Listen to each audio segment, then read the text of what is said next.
Section 1. You will hear a conversation between a cashier in a bank and a customer. The customer is asking for advice about traveller's checks. First, you have some time to look at questions 1 to 3.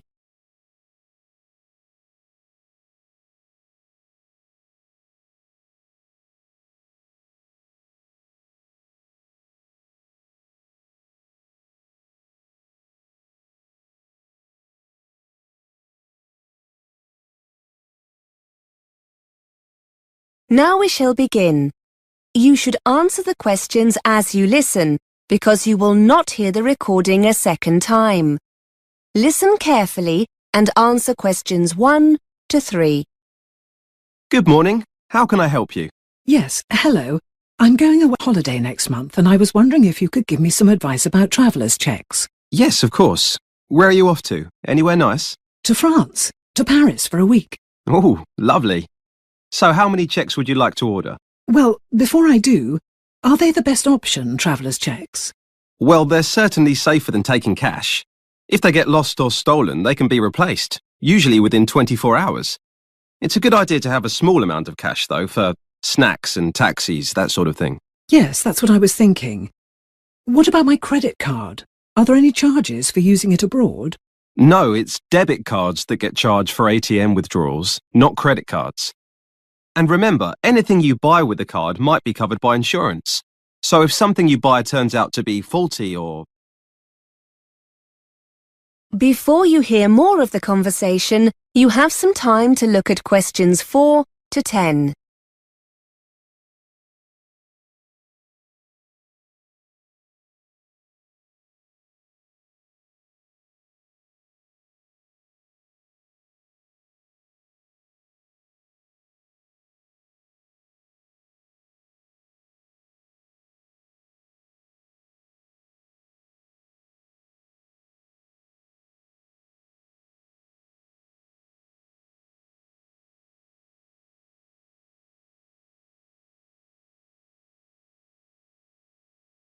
Now listen and answer questions 4 to 10. So it's probably a good idea to do all three then. Traveller's checks, credit card, some cash, yes? Yes. So, how many traveller's checks would you like? I was thinking about £300. How long will they take to arrive? It depends. If you order before 2:30 between Monday and Thursday, you'll have them the next day by 10 a.m. in the branch. Or if we post them to you, you'll have them by 5 p.m.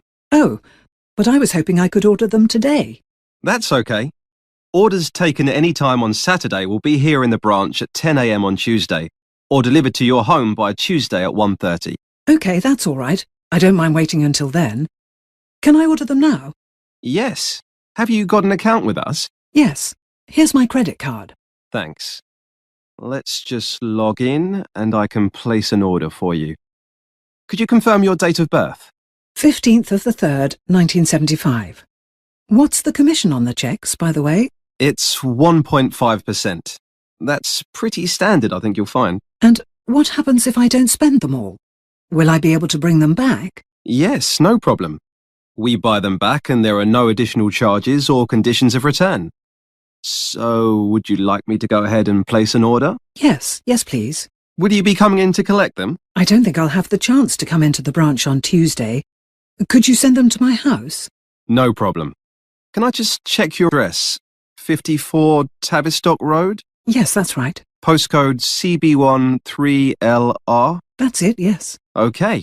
So that's £300 worth of traveller's checks. Yes, please. Now, what about euros? Would you like to order any? No, thank you. I still have some at home from the last holiday. I forgot to change them at the airport when we got back. I was going to give them to our daughter, but I'll treat myself for a change, I think. Good idea. So, £300 in traveller's checks. Could I ask you to sign here to confirm the order? Thank you. OK, that's done for you. Your checks will be with you by 1:30 Tuesday. Someone will need to be at home to sign for them. Will that be OK? Yes, I'll be at work, but my husband will be in. Is that OK? Yes, that's fine. Have a lovely holiday. That is the end of Section 1. You now have half a minute to check your answers.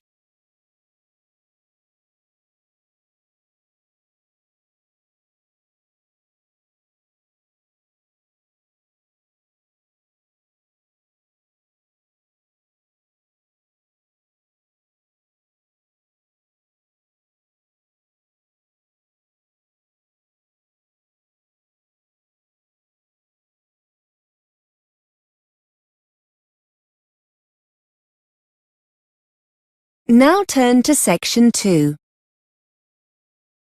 Section 2. You are going to hear an interview with a student advisor on a podcast. The advisor is giving financial advice for overseas students going to the UK to study at university. First, you have some time to look at questions 11 to 15.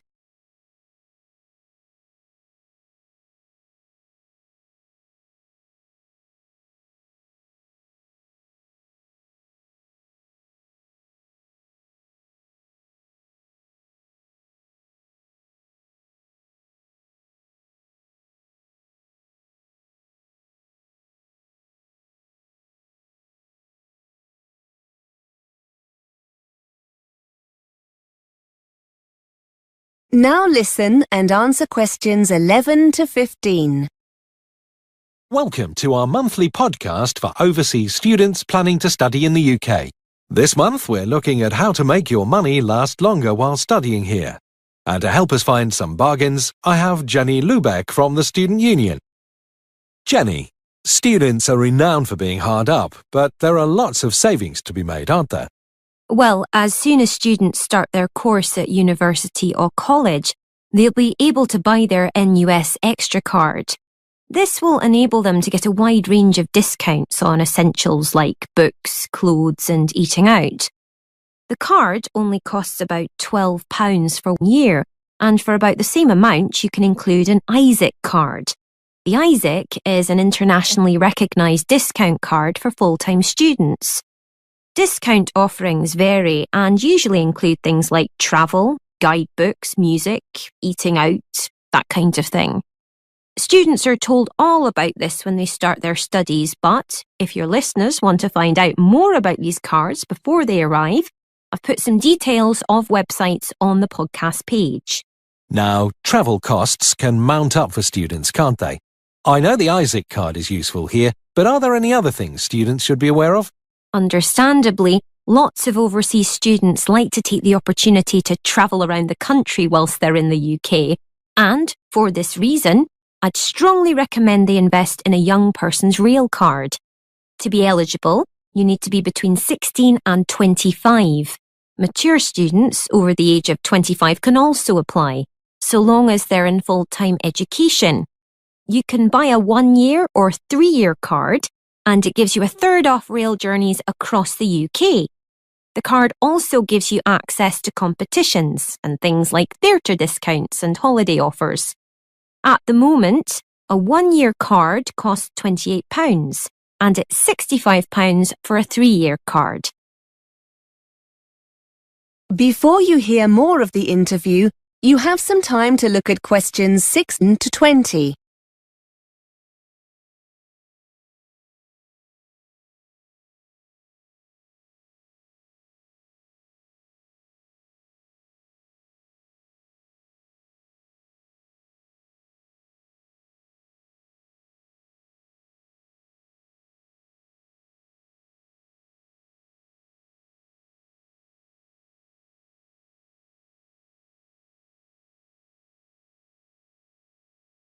Now listen and answer questions 16 to 20. And what about buses? Well, as well as the rail card, it's also more than likely the local bus operators will offer discounted bus travel with their own travel cards. These aren't aimed specifically at students, but can still save you a lot of money if you use the buses regularly. You can usually get these cards for a week, a month, a term, or a whole year, with bigger savings the longer the period. Another advantage of these cards is that, as well as making it cheaper to commute to and from university, you'll also find them very handy free transport whenever you need to do some shopping or visit friends in your area. Are there any cultural things that students coming to the UK might not be aware of that can save them money? Some overseas students are surprised by the amount of recycling that goes on in the UK, and much money can be saved in the process. There'll be a roaring trade in used course books in the Student Union on campus. Lots of students who were on the same course as you the year before will be selling their books at the end of their course. they'll be a lot cheaper than buying them new. Off campus, you'll find lots of charity shops in your local town centre with a good selection of novels, and you'll often get some really nice clothes, CDs and DVDs that people have donated, and all at very cheap prices. Of course, shopping in this way means you're contributing to a worthwhile cause as well. And check your local paper frequently for car boot sales. Car boot sales are a very British style of market, where private individuals come together to sell home and garden goods. In fact, they're a great way of recycling some of your own unwanted stuff and can help you make some money in the process. Finally, there are websites and mailing lists where local people offer up items they no longer want for free, as long as you agree to collect them. That is the end of section 2. You now have half a minute to check your answers.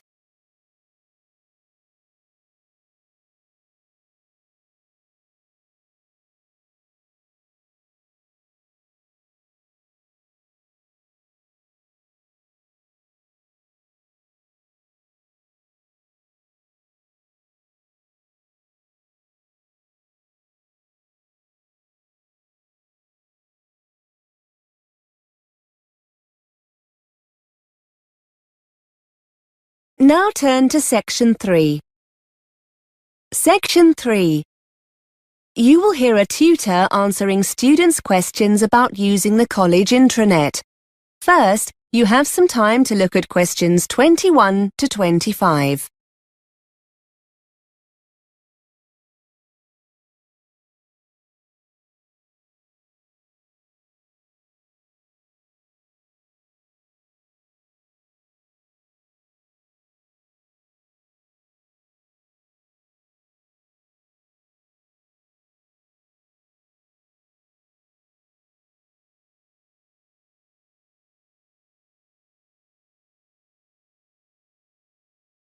Now listen and answer questions 21 to 25. Hi everyone. I know you have lots of questions about the college intranet. My inbox is full of messages. I thought it would be quicker and more useful to come in and talk to you rather than respond to all the messages.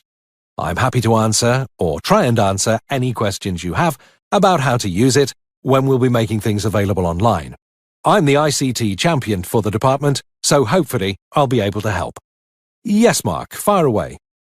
Can you tell us when the assignments are going to be put online? If you're talking about your second assignment, that should be on already. I uploaded it last Monday. Wait a minute, let me check the schedule. Here we are. No, tell a lie. It was the following day, the 14th. Tuesday, the 14th of October.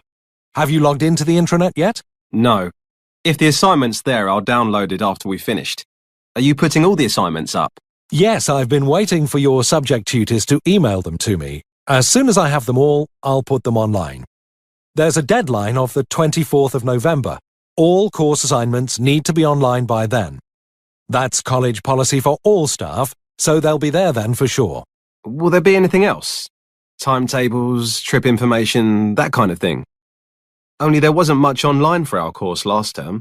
I know, but we're making more of an effort this time. We'll be releasing your marks for the first assignment soon. That'll be the 17th of November. You'll find them in your My Grades area. Again, the timetables are already there, Mark. You need to log in. I made these available at the beginning of term in September. According to the schedule here, the booking forms, for those who want to go on the Belgium trip, will be available next week on the 29th of October. So don't forget to check then. You need to get these back to us quickly if you want to go. The trip's coming up soon, isn't it? Let's see. Yes, the 19th of November. Now remember, there are lots of learning materials on the intranet as well. Quizzes, web links. Before you hear more of the conversation, you have some time to look at questions 26 to 30.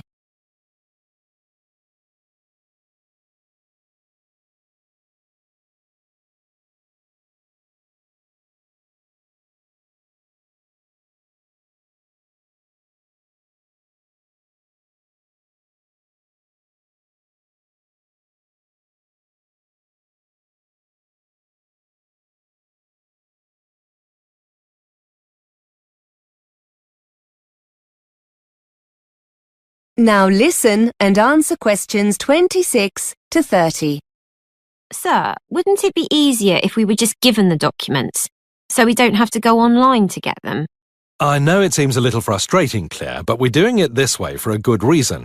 We're trying to cut down drastically on the amount of paper we get through. I'm afraid that students are always losing documents we give out in class. So we've decided to stop doing this. You have a limited printing allowance, which means you'll probably be more careful with any documents you have to print off. Besides, it means you'll always know where the information is when you need it. If you're at home and you forget an important date or need a document urgently, you can always log into the intranet and get it. You said something about quizzes, sir. Yes, we've had permission from the exam board to put some of their past papers online in an interactive form. That means you'll be able to get answers immediately with some feedback. They'll make a nice change from using the paper copies. Most of them are already online, and I'll be putting the rest on over the next couple of weeks. As I said, they're authentic past papers, so you'll get a really clear idea of your progress. Just to let you know, the technology tracks your scores, so your tutors will be able to tell who's having problems and what areas of the syllabus you might need help with. So it's definitely worth spending some time doing them. That is the end of section 3. You now have half a minute to check your answers.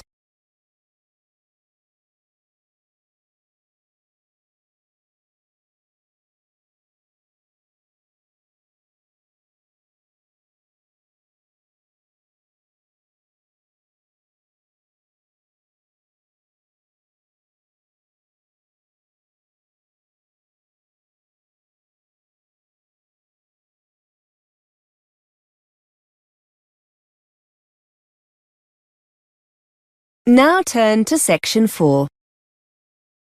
Section 4. You are going to hear a tutor giving a lecture on the subject of obesity. First, you have some time to look at questions 31 to 34.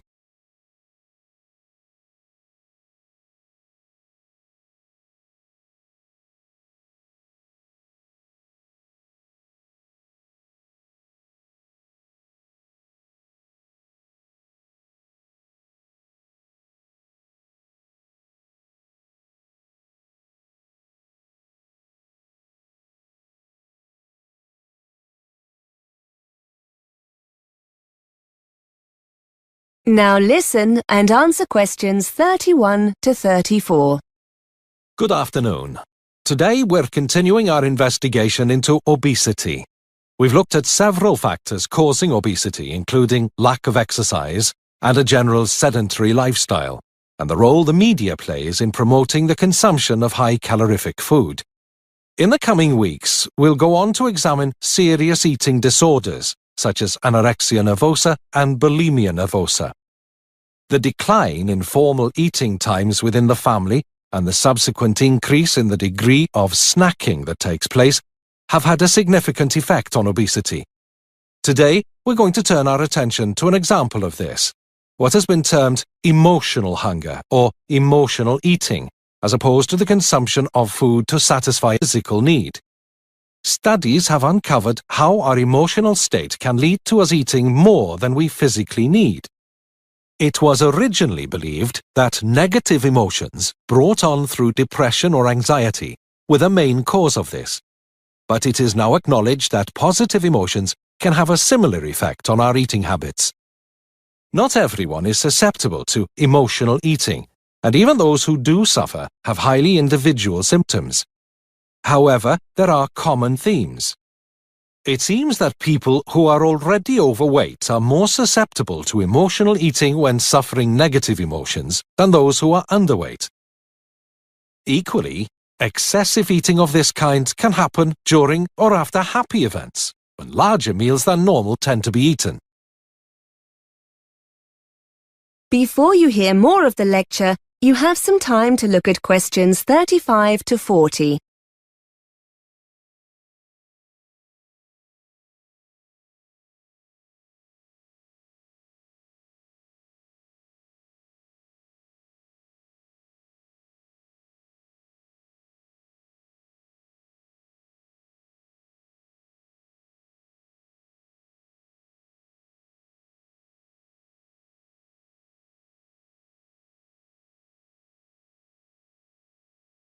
Now listen and answer questions 35 to 40.